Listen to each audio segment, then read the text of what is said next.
Welcome back. You're watching Real Estate. This is the only show that gets you the country's best property deals, and talking once again about affordable housing, which has more or less dominated the residential space for the whole of last year. And one of the pioneers in this segment has been Bangalore-based Puravankara Group.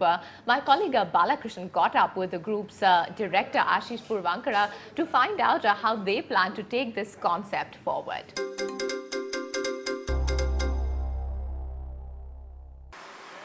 Hello and welcome to this edition of Meet Your Developer, and this week I have Ashish Puravankara, Director at Puravankara Projects. Ashish, thank you so much for talking to us. Thank you. First of all, if I can begin by asking you about affordable housing. You're one of the early entrants in that space. Take us through your experience in terms of response that you've got for your projects, as well as the expansion plans going forward. The response that we've got for our first project, which we launched in Chennai, was overwhelming, was excellent. We're starting construction soon. We should be launching our other project in Bangalore very soon, and we're looking at other cities as well in India. Okay, but a lot of concern from a lot of feedback that we get from our viewers is that the value for money, especially when you're providing flats at 15 to 20 lakhs, you're compromising on something. Right. What is Puravankara's strategy specifically with regards to that? Well, I think the one thing we're very clear on basic parameters on when we develop any project, may it be affordable or the premium one, is in terms of the location. So we have not compromised on the location in terms of they are within city limits, not way out there. There is existing infrastructure available today. We don't hope that one day infrastructure will reach that place. Other things that we have done, a lot of value engineering. We did not start this process today. It's been going on for almost 3-4 years, where we've been studying the demographics, studying the customer minds in that segment, what's important to them. Therefore, we are able to provide to them what's important to them and minus out things that are not important, thereby getting the cost down. Size, yes, a little bit on the size, but in terms of finishes, they're still very good quality finishes. Specifications are also very good. Shifting focus now to the recently announced budget, most of the real estate players were not too happy in terms of nothing announced specifically with regards to affordable housing even. What kind of support are you looking for with regards to affordable housing as well as the overall housing market? When I talk about the overall housing market, some support that we were looking at is some reduction in direct and indirect taxes. The amount of taxes that we pay raises the amount of the end product. So some sort of SOPs on that, which did not come through. For affordable housing, we were hoping again in terms of some tax SOPs, some income tax benefits, up to 20 lakhs for example. People, if you compare the prices in any city, right, I think 20 lakhs is affordable. Right, so some sort of tax SOP, some income tax benefits that would go back into the pocket of the consumer, the customer, therefore bring the cost down. Okay, and given the current market conditions, what is your sense that you're picking up from the market? Is the recovery actually happening? Is there still some bit of uncertainty in the consumer mind before going in for something like this? The last couple of months have been good. In the sense, fortunately, one thing you have to put in perspective is here in the south, prices did not go up that much, right? They were still affordable. Yes, there was a sentiment issue where consumers thought that prices may come further down. So the demand is there, but there was a sentiment issue. But the last 2-3 months, the demand has picked up. There are transactions happening, not as buoyant and as active as we would like it, but I see that happening in the near future. Okay. Also, clearly in terms of government support to affordable housing and overall housing, that's also a sentiment issue really, because they have to put money in the hands of the consumer for them to go out and buy it.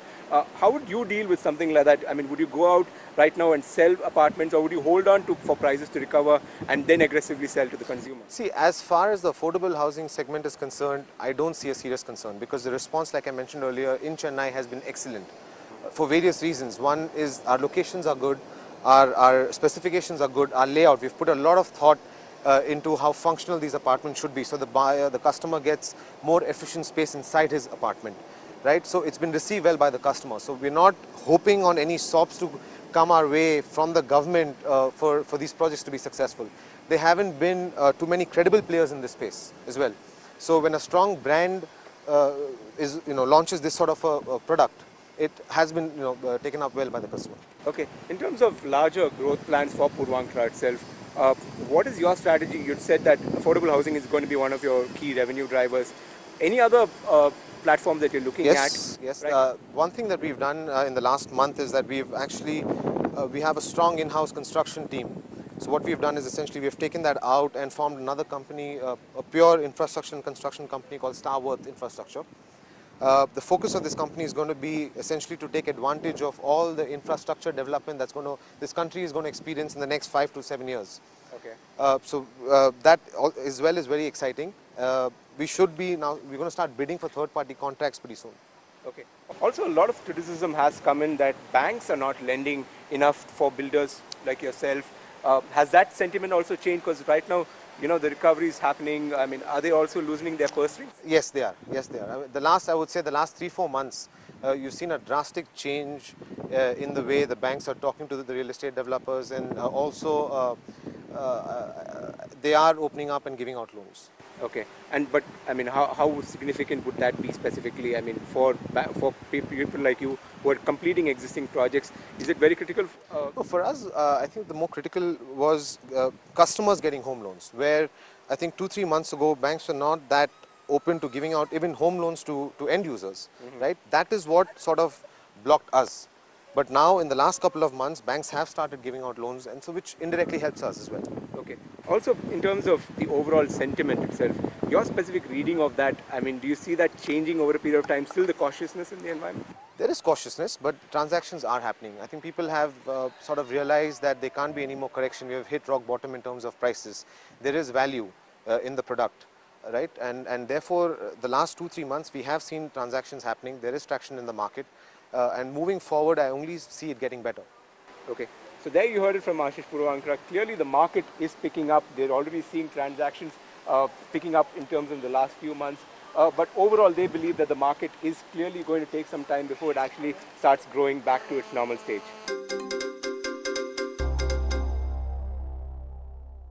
Well, if you have any query that you want us to take up with the developer, just drop us an email at realestate@utvi.com. Now, we are going upstairs, so we'll take a quick break. You stay with us. We'll be back soon.